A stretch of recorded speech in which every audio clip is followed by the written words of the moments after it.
The courtroom air was heavy, the judge's gavel a heartbeat away from deciding my fate as a mother. At 39, I, Lucia, stood trembling, my ex-husband's lies painting me as unfit, his lawyer's words slicing through my life.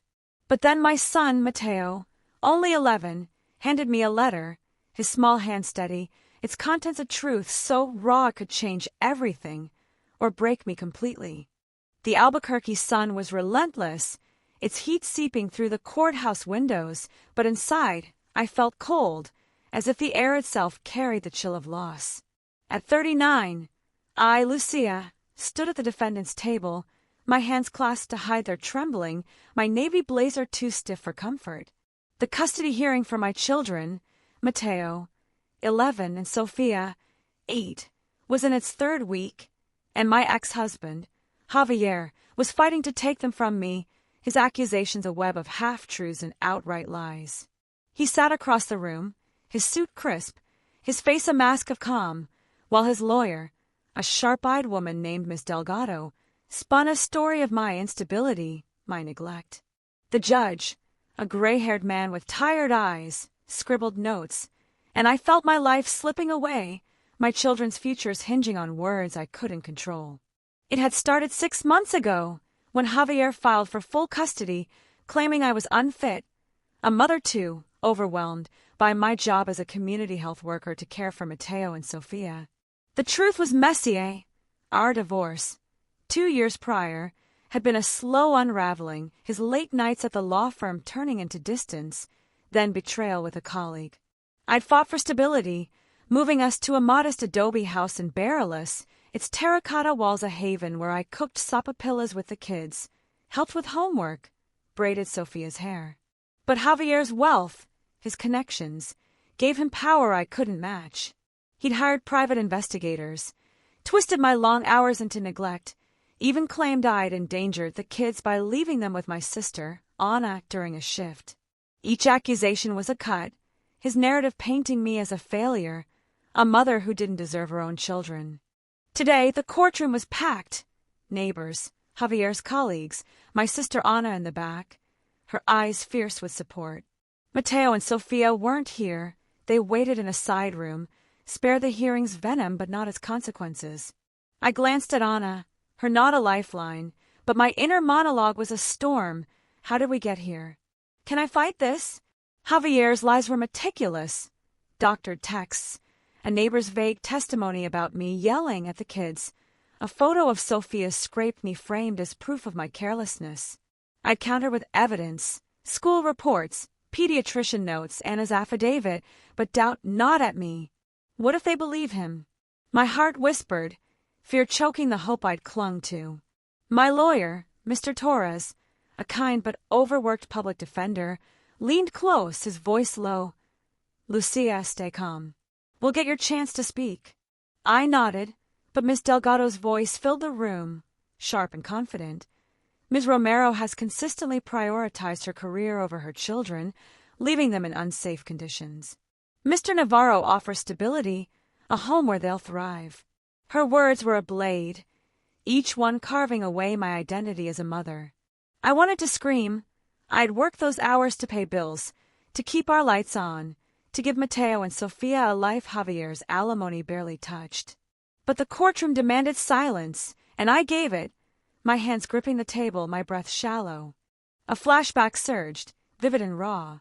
3 years ago, before the divorce, I'd sat with Matteo on our old couch, his small body curled against me, his voice trembling. Why's Dad always gone? I'd smoothed his dark hair, promising, we're enough, Mijo. You, me, Sophia, we're a team. His trust had anchored me, his smile a light through the cracks of Javier's absence. Now, that memory clashed with the courtroom's cold reality, Javier's claim to stability, a mockery of the nights I'd stayed up, sewing Sophia's dance costume, helping Matteo with fractions. I'm their mother, my inner voice insisted, resolve flickering, but disappointment followed. Why isn't that enough? The judge called a recess, his gavel a jolt, and I stepped into the hall, Anna rushing to me, her arms tight. You're doing great, Lucia, she said, her voice fierce, but her eyes betrayed worry. They can't take them. You're their world. I hunt her, tears burning, but my gaze caught Javier, speaking to Miss Delgado, his laugh easy, as if my life weren't on trial. He thinks he's won. My inner monologue seethed, anger rising, but hope flickered. Mateo and Sophia's love, their drawings on my fridge, their bedtime hugs. Could that outweigh his lies? I was allowed a moment with the kids in the side room, a sterile space with gray chairs. Sophia ran to me, her braid bouncing, her voice bright. "Mama, can we go home soon?" Mateo was quieter, his hazel eyes. My eyes, searching, his hands fidgeting. I knelt, pulling them close, their warmth a balm. "Soon, Mija," I said, my voice steady for them. "Mateo, you okay?" He nodded, but his silence was heavy, a weight I couldn't lift. He knows too much, my inner voice mourned, guilt rising. At 11, he sensed the battle, its stakes, and I hated Javier for that, for dragging our children into his war. Back in the courtroom, Miss Delgado called a witness, a social worker who'd visited our home. Her report was neutral. My house was clean, the kids fed, but she noted my irregular hours, a point Javier's lawyer twisted into unreliability. Mr. Torres objected, his voice firm, but the judge's frown deepened, and I felt the tide turning. "They're slipping away," my inner monologue panicked, fear drowning hope. I glanced at Anna, her hands clasped, her lips moving in silent prayer, and clung to her faith, to the chance I'd speak, tell my truth. The session ended for the day. The judges will reconvene tomorrow, a hammer to my heart. I stood, my legs weak, Javier's glance across the room cold, triumphant. Anna took my arm, whispering, "We'll fight, Lucia. You're not alone." But I felt alone, the weight of his lies, the courtroom's judgment, pressing down. What's Mateo hiding? My inner voice wondered, his quiet unease a puzzle, his fidgeting hands a clue. I'd see them tonight at home, but tomorrow loomed, the hearing's next turn a shadow I couldn't name. The sun sank outside, its heat fading, and I stepped into the dusk, my children's future a question, my heart braced for a truth I wasn't ready to face. The Albuquerque dusk was a bruise of purple and gold, the air cool against my skin as I stood on the porch of our adobe house in Powerless, the court notice trembling in my hand. At 39, I, Lucia, was a mother clinging to my children, Mateo, 11, and Sophia, 8, while my ex-husband, Javier, waged war to take them from me. The notice, delivered 6 months ago, was a legal dagger accusing me of being an unfit mother, its words, neglectful, unstable, a distortion of my life as a community health worker, a single mom who'd fought to keep our family whole. Now, with the first custody hearing looming tomorrow, my heart was a storm of confusion, fear, and resolve, the echoes of our broken marriage and Javier's subtle manipulations tightening the knot in my chest. The notice had arrived on a spring morning, its official seal a shock against the normalcy of our kitchen, where Sophia's cereal bowl still sat, Mateo's math homework scribbled nearby. I'd opened it alone, the kids at school, expecting routine paperwork. Alimony adjustments, maybe, but the words hit like a slap. Javier Navarro seeks full custody due to Lucia Romero's inability to provide a stable environment. My breath caught, confusion flooding me. Unfit. Me. My inner monologue reeled, the accusation absurd yet terrifying. I'd worked long hours, yes, to cover rent, groceries, Sophia's dance classes, but I was their mother, braiding hair, reading bedtime stories, cheering at Mateo's soccer games. How could he twist that into neglect? I sank to the floor, the tile cold, fear clawing at me. What if he wins? My heart whispered, the thought of losing Mateo and Sophia unbearable. Javier was a lawyer, wealthy, connected, his life polished since our divorce 2 years ago. I was a community health worker, my salary stretched thin, my adobe house modest compared to a Sandia Heights mansion. His accusations, leaving the kids with my sister Anna, a scraped knee as endangerment, were lies, but crafted with precision, each one a legal trap. He's planned this, My inner voice hissed, anger rising, but confusion lingered. Why now? What does he want? A flashback crashed in, raw and jagged. 3 years ago, our marriage fraying, I'd found Javier's text to a colleague, Elena, their tone too intimate, his excuses flimsy. We'd fought in our old townhouse, his voice sharp. You're too focused on the kids, Lucia. You've let us slip. I'd stared, stunned, my long shifts blamed for his betrayal. Mateo, then 8, had overheard, his eyes wide, and I'd promised him, we're okay, Mijo, even as my heart broke. Now, I saw hints of Javier's manipulation, his late pickups, his gifts to the kids, his mama's always busy, when dropping them off. He's turning them against me. My inner monologue feared, the thought chilling. Mateo's recent silences, Sophia's questions. Does Dad's house have a pool? Felt like cracks, his influence seeping in. I called my sister, Anna, my voice shaking as I read her the notice. She was at my house in an hour, her dark braids swinging, her nurse's scrubs wrinkled from a shift. Lucia, he's full of it, she said, her voice fierce, pulling me into a hug on the couch. You're the best, Mom. He's just power-hungry. Her certainty was a lifeline, her presence a reminder of our childhood, when she'd sneak me snacks during Mom's strict diets. She's always had my back. My inner voice warmed, hope flickering, but fear lingered. Can we fight his money, his lies? Anna stayed, making tea, her questions sharp. What's he got? Evidence. Witnesses. I showed her the notice, its claims, my irregular hours, a neighbor's statement about yelling. She snorted. That's Mrs. Chavez, always nosy. We'll counter this, Lucia. You've got us. Her us included her husband, Miguel, and their kids, our extended family a shield but doubt not. What if it's not enough? I wondered, my hands clutching the mug, its warmth fleeting. Anna's support was everything, but Javier's legal team, his private investigators, loomed large, their power a shadow over our small house. We talked late, Anna's voice softening as she shared her own fears, her job stress, her kids' struggles. You're not alone, Lucia, she said, her eyes meeting mine.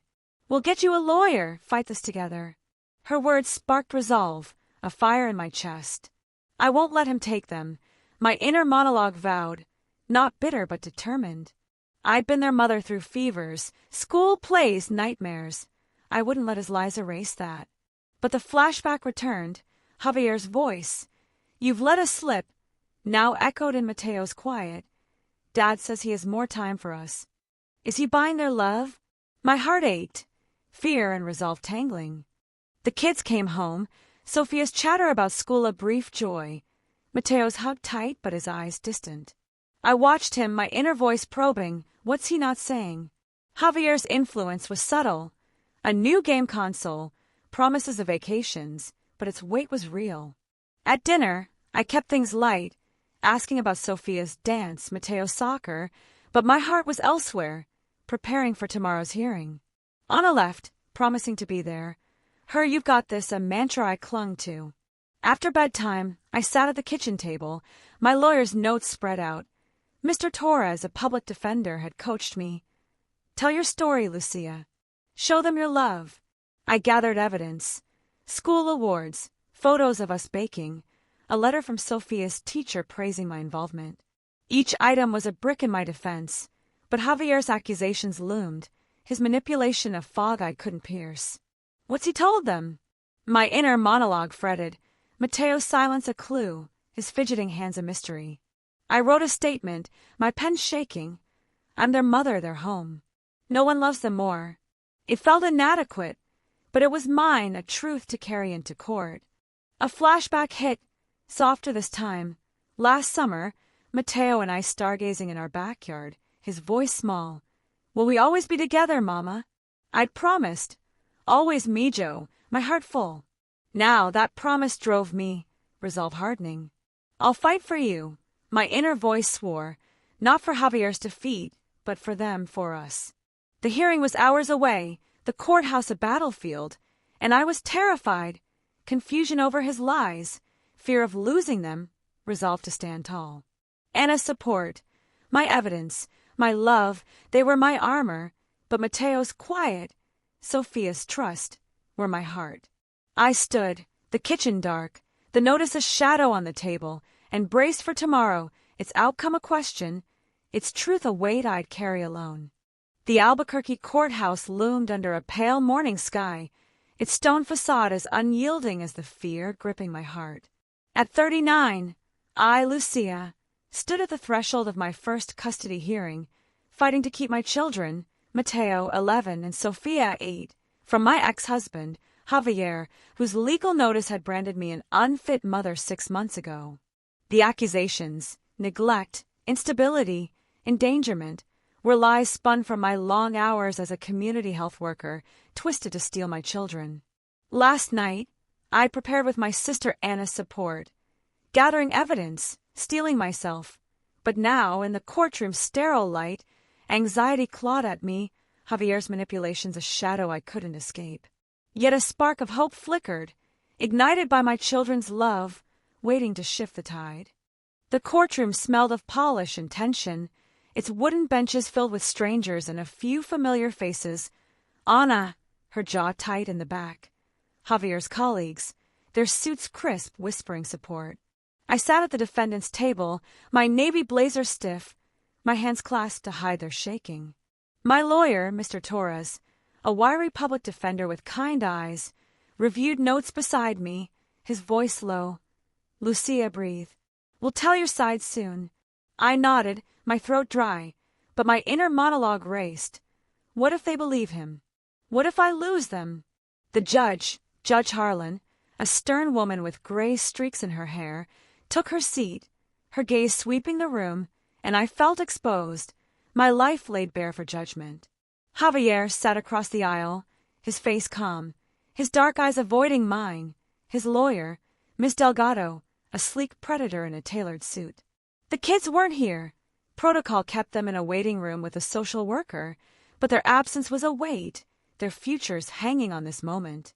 I'm fighting for you, my inner voice vowed, picturing Sophia's braid, Mateo's shy smile, but anxiety surged. Javier's wealth, his legal team, a Goliath to my David. A flashback hit. 2 years ago, post-divorce, Javier buying Mateo a drone, his voice smooth. Your mom's busy, huh? I've got time for you.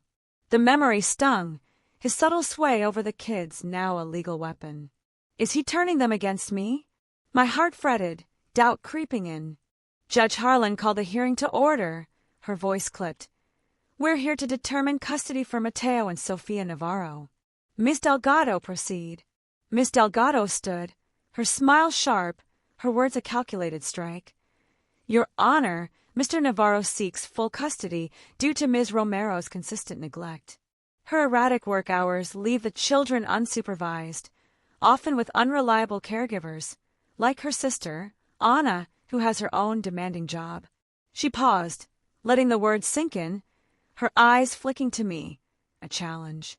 We have evidence, a neighbor's testimony, incident reports, financial records showing Ms. Romero's strained circumstances. I froze, my heart pounding, her narrative twisting my life into failure. Erratic, unreliable. My inner monologue protested, anger flaring. Anna was a nurse, devoted, who'd watched the kids when I worked late, her home a second haven. My finances were tight, yes, but I'd paid for Sophia's dance, Mateo's cleats, every need met with love. Mr. Torres leaned close, whispering, We'll counter this, Lucia. Stay strong. I nodded, my face composed, but doubt gnawed. What if they see me as she does? A struggling mom, not enough? Miss Delgado called Mrs. Chavez, our nosy neighbor, who testified, her voice hesitant. I heard yelling once, saw the kids alone in the yard. Her words were vague, but Miss Delgado spun them into chronic neglect, her tone dripping with pity. Ms. Romero's choices, she said, put Mateo and Sofia at risk, unlike Mr. Navarro's stable, nurturing home. Javier nodded, his face solemn, a performance I wanted to scream against. He's lying, my inner voice seethed, but the courtroom silence demanded restraint, and I gave it, my nails digging into my palms, anxiety a tide I couldn't stem. A flashback surged, raw and painful. A year ago, Javier's visit to our adobe house, his voice low as he handed Sophia a new doll. "You like staying with me, don't you? More room, more fun." Sophia had beamed, but Mateo's frown, his quiet, "Mama's house is home," had grounded me. Now I wondered, what's he told them since? Miss Delgado's next exhibit, a photo of Sophia's scraped knee from a playground fall, came with a claim. "This injury, under Ms. Romero's care, shows her negligence." The judge's pen scratched, her face unreadable, and I felt my world tilt, doubt whispering, did I fail them? The court broke for a brief recess, and I was allowed to see Mateo and Sophia in the waiting room, a gray space with faded posters. Sophia ran to me, her arms tight, her voice bright. "Mama, I told the lady you always check my boo-boos." Her words, unprompted, were a jolt, a subtle contradiction to Miss Delgado's narrative. She asked about my knee, and I said you put the special bandage on, the one with stars. I hugged her, tears pricking, hope flickering. She's telling the truth, my inner monologue marveled. Sophia's innocence a crack in Javier's story. The social worker, nearby, noted something, her expression neutral, but I clung to this, a spark in the dark. Mateo was quieter, his hazel eyes downcast, his hands twisting a rubber band. "You okay, Mijo?" I asked, kneeling, my voice soft. He nodded, but his silence was heavy, his shoulders hunched. "Mateo, whatever's on your mind, you can tell me," I said, my heart aching. He looked away, his voice a whisper. "I just want this to stop." His words were a puzzle, his fear palpable, and I sensed a secret, something he was afraid to share. What's he hiding? My inner voice probed, worry rising, but the guard signaled time, and I hugged them both, promising, "We're a team always." Back in the courtroom, Mr. Torres presented our defense, his voice steady. "Ms. Romero works hard to provide a loving home. School records show the children thriving. Their pediatrician confirms their care." He submitted my evidence, Sophia's teacher's letter, Mateo's honor roll certificate, but Miss Delgado's cross-examination was relentless, twisting my overtime into absence. I spoke briefly, my voice trembling but clear. "I love my children. Every choice I make is for them." Judge Harlan nodded, but her face gave nothing away, and I felt the weight of uncertainty, hope and doubt wrestling in my chest. The hearing adjourned until the next day. The judges will review further testimony, a cliffhanger that left me breathless. Anna met me outside, her hug fierce. "You did good, Lucia." Sophia's words, they matter. I nodded, hope clinging to Sophia's truth, but Mateo's silence haunted me, his twisted rubber band a sign of something unspoken. Javier passed, his glance cold, Miss Delgado's briefcase snapping shut, their confidence a taunt. What does Mateo know? My inner monologue fretted, his fear a hint of a secret, a truth he might be too scared to voice. The courthouse faded behind me, the Albuquerque sun dipping low, and I drove home, my children's love my anchor, tomorrow's hearing a shadow-eyed face with a fragile, flickering hope. The Albuquerque air was sharp with the scent of pinyon smoke, a reminder of home, but my heart was a battlefield, torn between pain and hope as the custody hearing loomed closer. At 39, I, Lucia, stood in the eye of a storm, fighting to keep my children, Mateo, 11, and Sophia, 8, from my ex-husband, Javier, whose lies branded me an unfit mother. His lawyers twisted narratives at the first hearing, calling my work hours neglect, a scraped knee endangerment, had shaken me, but Sophia's innocent words, "Mama put the special bandage on," had sparked hope, a crack in his story. Mateo's silence, though, his fidgeting hands and whispered, "I want this to stop," hinted at a secret he was too afraid to share. Now, as the next hearing approached, I was digging deeper, uncovering truths that could shift the tide, my resolve hardened but my soul heavy with the cost to this fight. The week after the first hearing, I moved through our adobe house and barrelless like a woman possessed, my community health worker's instinct for detail now a weapon. Javier's accusations, My instability, my unreliability were a legal noose, and I needed evidence to cut it. Anna, my sister, was my rock, her late-night calls a lifeline. Lucia, you're their mom. No one can take that. But doubt lingered, Mateo's haunted eyes a puzzle I couldn't solve. What's he hiding? My inner monologue fretted, fear and resolve tangling. I'd seen Javier's manipulation, his gifts, his mama's busy jabs, but I needed proof, something to show the judge who he really was. While cleaning Mateo's room, I found it, an old prepaid phone, tucked in a shoebox under his bed, its screen cracked but functional. It wasn't his current one. Javier had bought him a new smartphone last month, and curiosity, laced with dread, drove me to power it on. The battery flickered, revealing a string of unsent messages, all to me, dated months ago, before the custody battle began. Mama, I miss you when I'm at Dad's. He says you don't have time for us, but I know you do. Another, I don't like how Dad talks about you. You're the best. My heart clenched, tears falling, pain and hope colliding. He doesn't believe Javier. My inner voice marveled, Mateo's words a beacon in the dark. But why hadn't he sent them? Is he afraid?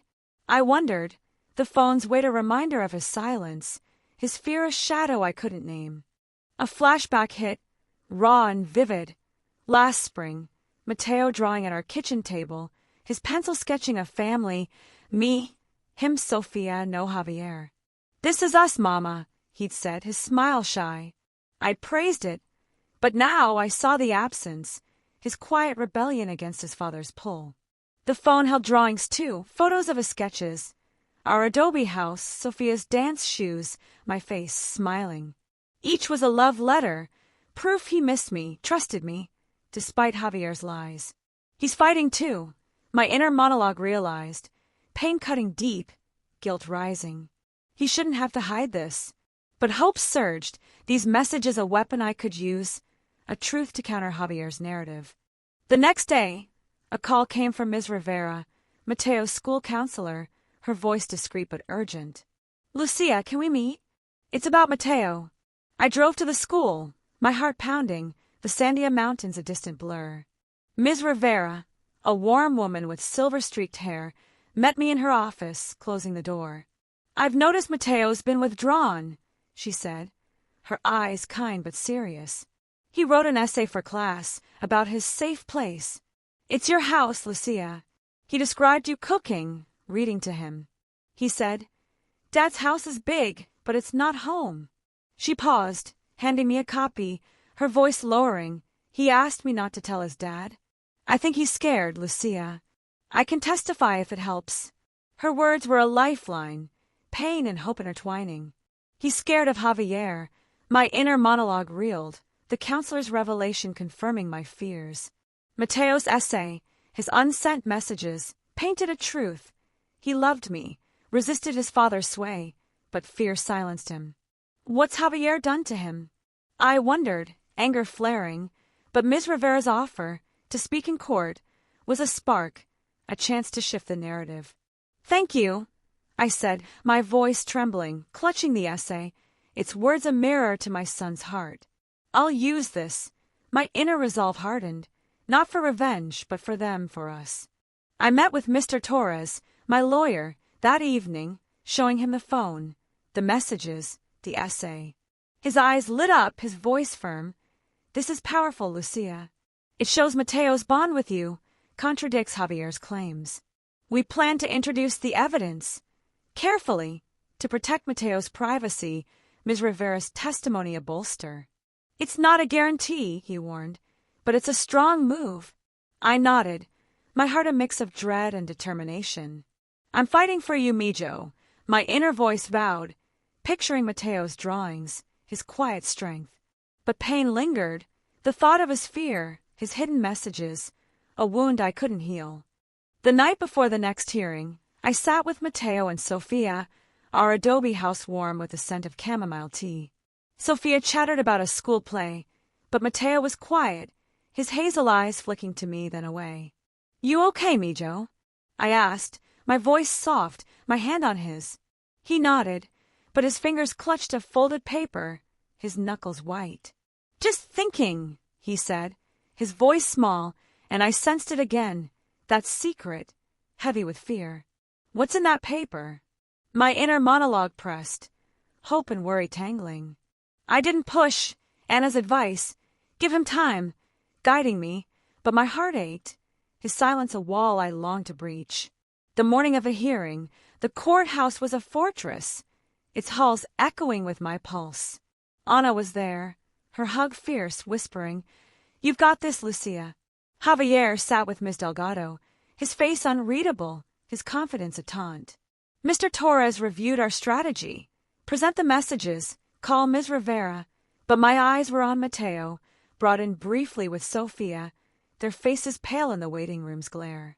Sophia waved, her smile bright, but Mateo's gaze was heavy, his hands in his pockets, that folded paper gone. What's he hiding? My inner voice fretted, doubt creeping in, but hope held. His messages, his essay, were truth, a shield for our family. As the hearing began, Judge Harlan took her seat, her voice sharp. Let's proceed. I stood, my heart racing, ready to fight, but a surprise stopped me cold. Mateo, escorted by the social worker, approached the judge, his steps hesitant but deliberate. "Your Honor," he said, his voice trembling, "I have something for you." He handed her a sealed letter, its edges worn, his eyes meeting mine for a fleeting moment, raw with fear and love. The courtroom stilled, Javier's face tightening, Miss Delgado's pen pausing, and I felt the air shift, hope surging, pain cutting deep. What's in that letter? My inner monologue raced, his secret now a mystery in the judge's hands, its truth a cliffhanger that could save us, or break us tomorrow. The Albuquerque courthouse was a crucible, its air thick with anticipation as the final custody hearing unfolded, the weight of my children's future pressing against my chest. At 39, I, Lucia, stood at the defendant's table, my navy blazer worn but resolute, my heart a tangle of hope and pain. Javier, my ex-husband, had fought to take Mateo, 11, and Sophia, 8, with lies of my neglect and instability, his lawyer twisting my life as a community health worker into failure. But Sophia's innocent words, Mateo's hidden messages on an old phone, and his school counselor's testimony had cracked his narrative. Yesterday, Mateo handed the judge a sealed letter, his eyes raw with fear and love, its contents a mystery that could shift everything. Now, as the judge prepared to read it, I braced myself, my soul poised between loss and redemption, ready to reclaim my life, not through triumph but through truth. The courtroom was silent, the morning sun filtering through high windows, casting stark lines across the wooden benches. Anna, my sister, sat in the back, her hands clasped, her eyes fierce with hope. Javier was across the aisle, his suit impeccable, his face a mask of confidence that faltered when Mateo's letter appeared. Miss Delgado, his lawyer, shifted, her pen still, while Mr. Torres, my public defender, gave me a steady nod. Judge Harlan, her gray hair pulled tight, held the letter, her voice measured. "This is from Mateo Navarro, submitted yesterday. I'll read it aloud as it pertains to this case." My heart pounded, my inner monologue a storm. What did he write? Will it save us? Mateo and Sophia weren't here, kept in the waiting room, but I pictured his hazel eyes, Sophia's braid, their love my anchor. The judge began, her tone even, but the words were Mateo's, raw and piercing. "Dear Judge, I'm Mateo and I'm 11. My dad says my mom doesn't have time for us, that she's not a good mom, but that's not true. She's always there, making us sopapillas, helping with homework, hugging us when we're scared. At Dad's house, it's big but it's lonely. He's busy, and he tells us Mom doesn't want us, but I know she does. I was scared to say this because Dad gets mad, but I love Mom. She's our home. Please let us stay with her." The courtroom stilled, a collective breath held, Mateo's words a thunderclap of truth. Anna's sob broke the silence, Mrs. Chavez's eyes widened, and Javier's face paled, his mask cracking. Miss Delgado whispered to him, her voice sharp, but the damage was done. He's exposed. My inner voice marveled, pain and hope colliding. Mateo's letter, his courage, had shattered Javier's lies, revealing the manipulation I'd feared, his attempts to turn the kids against me, his anger silencing Mateo. I clutched the table, tears burning, pride swelling for my son, guilt stinging that he'd carried this fear alone. "You're so brave," Mijo, my heart whispered, his truth a shield for our family. Judge Harlan set the letter down, her gaze sweeping the room, her voice firm. "This is compelling testimony, especially from a child. It raises serious concerns about Mr. Navarro's claims." She called for closing arguments, and Mr. Torres stood, his voice clear. "Lucia Romero is a devoted mother, supported by school records, her sister's testimony, and now her son's own words. Mateo's letter confirms her love, her stability, and questions Mr. Navarro's narrative." Ms. Delgado countered, her tone strained, citing Javier's resources, but the judge's frown deepened, Mateo's words lingering like a verdict. The ruling came swiftly, Judge Harlan's voice steady. "Based on the evidence, including Mateo's letter, I grant shared custody. Ms. Romero will retain primary physical custody, with Mr. Navarro having weekend visitation. Both parents are to prioritize the children's well-being." Relief flooded me, my knees weak, Anna's quiet cheer a distant hum. "We're safe," my inner monologue exhaled, hope drowning doubt, but pain lingered, Mateo's fear the battle's toll. Javier stood, his voice low, approaching me. "Lucia, I didn't mean for it to go this far. Can we talk?" His backpedaling was hollow, a lawyer's retreat, but I ignored him, my eyes on Mr. Torres, thanking him, my silence a quiet power. "You don't get to rewrite this," my heart declared, not bitter but whole. I saw Mateo and Sophia in the waiting room, their faces brightening as I knelt, hugging them tight. "We're staying together, Mijo," I said, my voice trembling, Sophia's giggle a balm, Mateo's relief smile a gift. "I'm sorry, Mama," he whispered, his eyes wet. "I was scared to tell Dad no." I smoothed his hair, my voice soft. "You were so brave, Mateo. I'm so proud." His letter, his truth, had saved us, and I vowed to protect him, to heal the fear Javier had sown. Back at our adobe house in Powerless, I reclaimed our life, not with fanfare but with quiet intention. I decorated the kids' room, hanging Mateo's drawings, Sophia's dance ribbons, painting the walls a warm ochre, their laughter filling the space as we worked. "This is ours," my inner voice affirmed, a small victory, a home rebuilt on love. I took a peaceful walk each morning, the Sandia Mountains a steady backdrop, the pinyon air grounding me. One evening, I reported Javier's manipulative comments to Mr. Torres, ensuring court oversight of his visits, a subtle, satisfying cold revenge, not to harm, but to protect, my power in choosing my children's safety over his excuses. I returned to work, my community health role now a source of pride, my colleagues' support a mirror to my resilience. Anna hosted a small dinner, her family toasting our victory, but I felt no triumph, only wholeness, a quiet strength born of truth. A flashback surfaced, 3 years ago, alone after Javier's betrayal, promising myself, I'll be enough for them. Now I was not perfect, but present, Mateo's letter a testament to that love.